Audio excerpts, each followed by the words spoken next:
ઇન્ડોનેશિયાનું ફ્લોરેસ દ્વીપ 7.7ની તીવ્રતાના શક્તિશાળી ભૂકંપથી ધ્રુજી ઉઠ્યો। પળવારમાં ઇમારતો હલવા લાગી, કાટમાળ રસ્તાઓ પર પડ્યો અને જીવ બચાવવા લોકો ઘરમાંથી બહાર દોડી આવ્યા। અનેક વિસ્તારોમાં નુકસાન અને અફરાતફરીના દ્રશ્યો જોવા મળ્યા, જ્યારે ભૂસ્ખલનના કારણે રસ્તાઓ પણ પ્રભાવિત થયા। જોરદાર આંચકાઓથી લોકોમાં ભયનો માહોલ છે અને હવે સૌથી મોટી ચિંતા એ છે કે આ ભૂકંપ બાદ નુકસાનનો આંકડો કેટલો વધશે અને શું હજુ વધુ આંચકાઓનો ખતરો છે?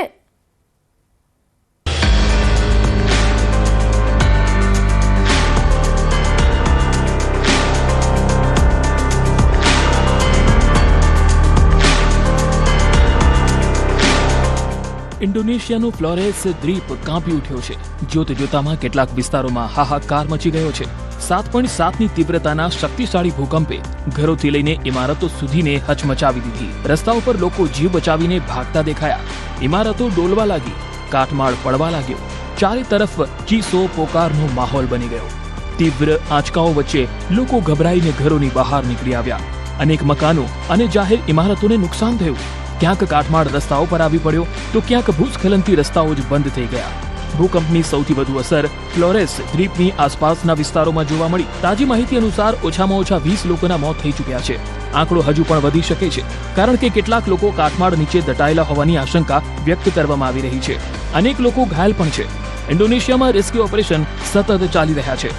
ભૂકંપ બાદ અનેક વિસ્તારોમાં વીજળી સપ્લાય પણ ખોરવાઈ ગયો છે। એક વિસ્તારમાં લગભગ 2000 લોકોને સુરક્ષિત સ્થળોએ પહોંચાડવામાં આવ્યા। સૌથી મોટો પડકાર રેસ્ક્યુ ટીમો સામે છે, કારણ કે લેન્ડસ્લાઇડને કારણે અનેક રસ્તાઓ બંધ છે અને અસરગ્રસ્ત વિસ્તારો સુધી પહોંચવામાં મુશ્કેલી આવી રહી છે। ઘટના કંઈક એવી બની કે ઇન્ડોનેશિયાના પૂર્વ ભાગમાં શનિવારે વહેલી સવારે ફ્લોરેસ દ્વીપ નજીક 7.7ની તીવ્રતાનો જોરદાર ભૂકંપ આવ્યો।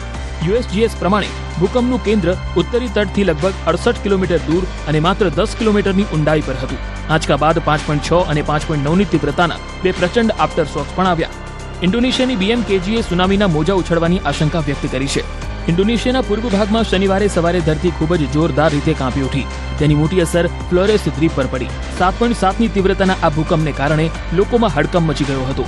યુએસ જિયોલોજિકલ સર્વેના જણાવ્યા મુજબ ભૂકંપનું કેન્દ્ર દ્વીપના ઉત્તરી તટથી લગભગ 68 કિલોમીટર ઉત્તર પશ્ચિમમાં હતું અને તે માત્ર 10 કિલોમીટરની ઊંડાઈ પર આવ્યો હતો। શરૂઆતના આંચકા બાદ 5.6 અને 5.9ની તીવ્રતાના બે આફ્ટર શોક્સ પણ અનુભવાયા। ઇન્ડોનેશિયાની હવામાન, આબોહવા અને ભૂભૌતિકશાસ્ત્ર એજન્સીએ સુનામીના મોજા ઉછળવાની ગંભીર આશંકા પણ વ્યક્ત કરી। અમુક અહેવાલો પ્રમાણે આ શક્તિશાળી ભૂકંપમાં મૃત્યુઆંક 50ને પાર પહોંચી શકે છે। રવિવારે બચાવ ટીમોએ વધુ 6 મૃતદેહો બહાર કાઢ્યા। ભૂકંપમાં 100થી વધુ લોકો ઘાયલ થયા છે અને હજારો લોકો વિસ્થાપિત બન્યા। રવિવારે બચાવકર્તાઓએ બચી ગયેલા લોકો અને હજુ પણ ગુમ થયેલા લોકોની શોધ કરતા ધરાશાયી થયેલી ઇમારતો અને ભૂસ્ખલનના કાટમાળને સાફ કરવાનું ચાલુ રાખ્યું હતું।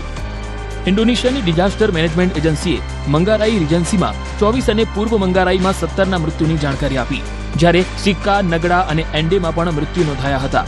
ધ ગાર્ડિયનના અહેવાલ પ્રમાણે રેસ્ક્યુ ટીમો 6 રિજન્સીમાં કામ કરી રહી હતી, પણ ભૂસ્ખલનથી રસ્તાઓ દટાઈ ગયા હતા, જેથી ટીમો અલગ પડી ગઈ હતી।